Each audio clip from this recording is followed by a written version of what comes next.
think the thing I like most about Hawaiian Robbie is I feel like a genuine Pokemon professor. So, for this video, we're going to be talking about the top 5 rogue cards that can save a format. Now, there's a lot of things to potentially discuss here in terms of card choices, and this was very hard to decide the 5 that I wanted to feature. And I would also like to give a shout out to Exodus trading card game. I assure you that I have one hell of a cool package to eventually showcase from them, and I will tell you, this is some pretty swag stuff. So, something to look forward to in the future on this channel. So, let's dig on in to those 5 cards that can potentially save a metagame.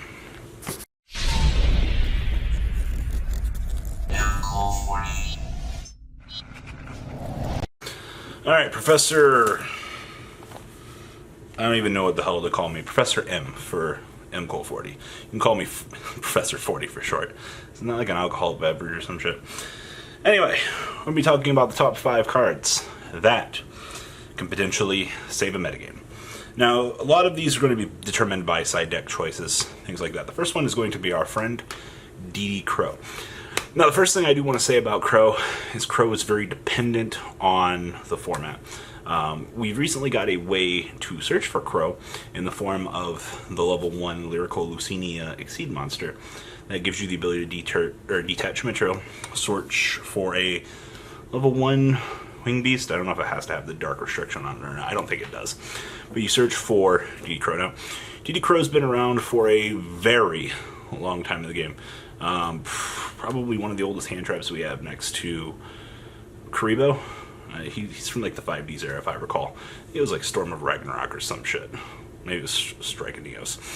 But Crow has always kind of been here as a means to remove monsters from the graveyard. It was like the OG quick effect that you could use to banish something from your opponent's graveyard. You would use it to preemptively stop chaos monsters.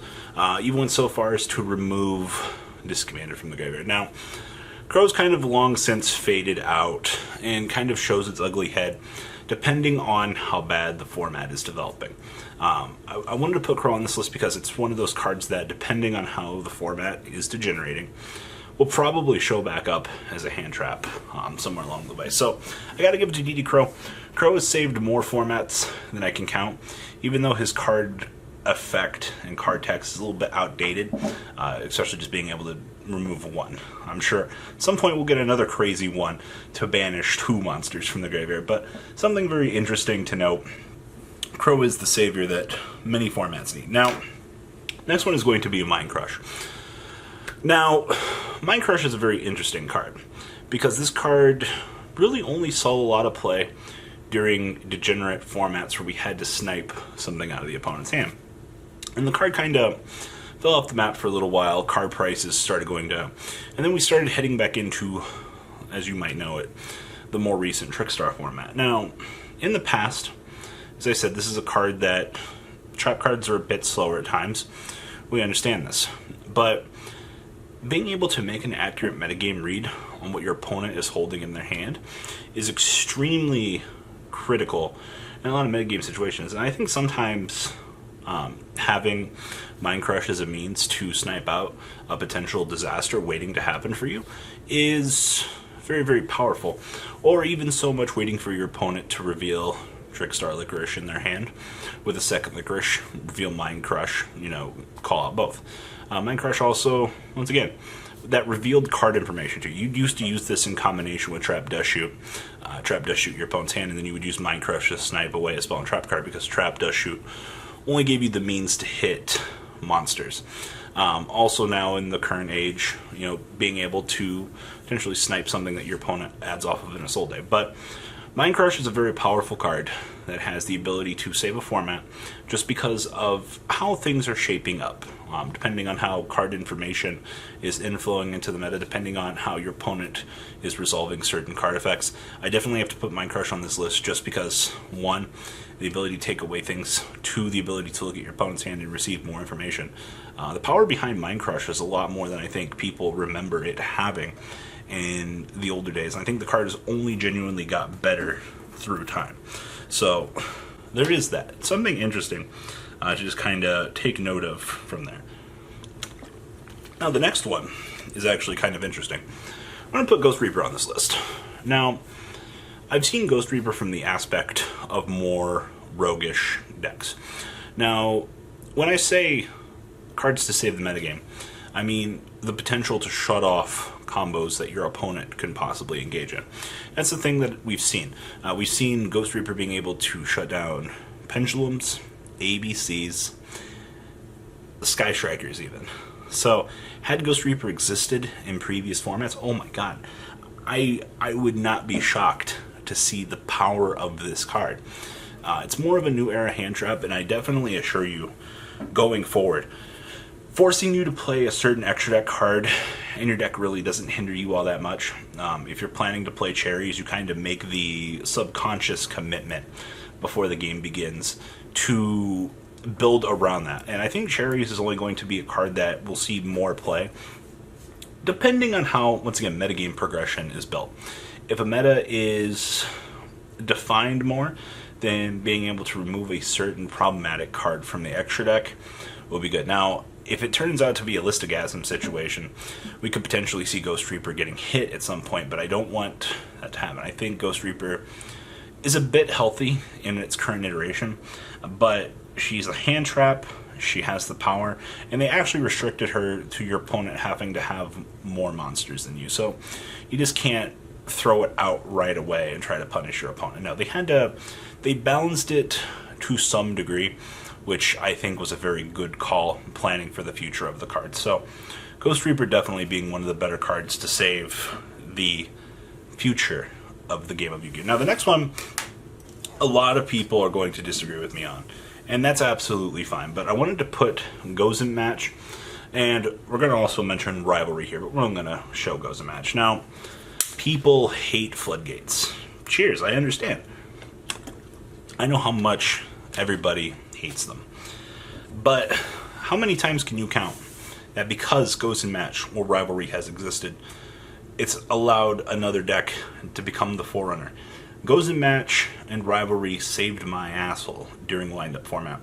Being able to shut off your opponent's typing or attribute, I think it was Goes in Match we were citing back then, you would use it to lock your opponent out of certain attributes. Now, this is a flaw within the game of Yu-Gi-Oh! Because Konami likes to limit certain cards, but if we look at the way that Gozen and Rivalry have been coming up in play as of late, they're only really cards that show up when a format has become so degenerate that you need. It kind of reminds me of Droll and Lockbird. You guys remember Droll and Lockbird before this point?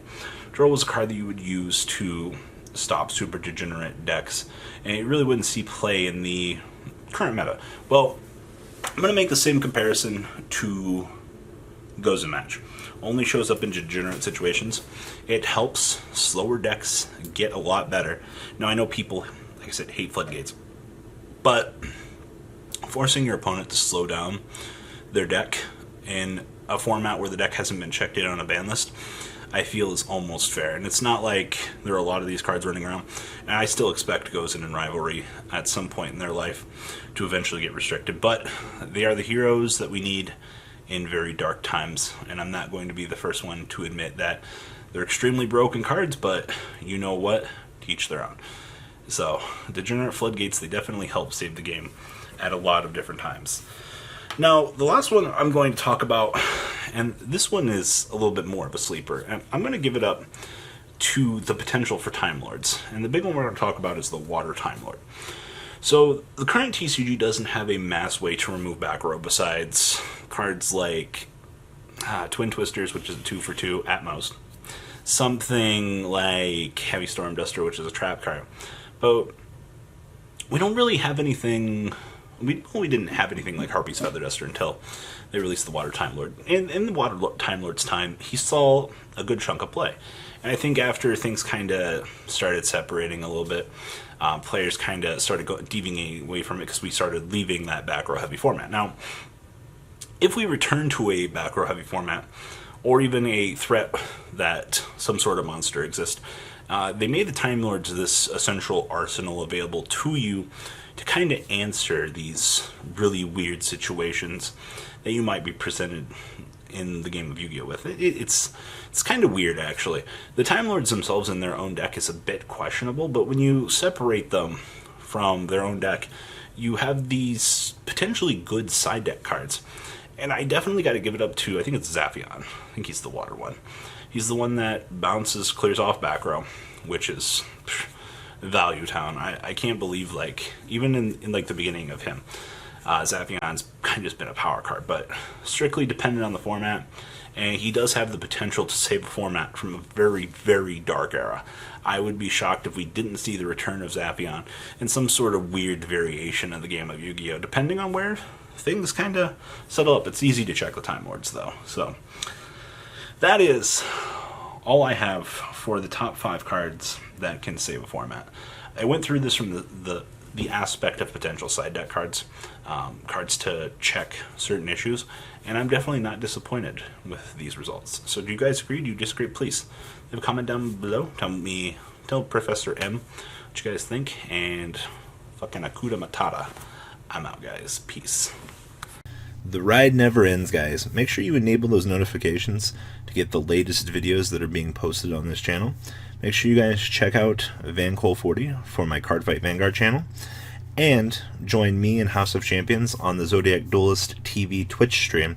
We'll be interacting with our audiences. And please check out No Limit Gaming and LGTCG.com for the cheapest trading cards on the market. Thanks for watching, guys, and please have a good day.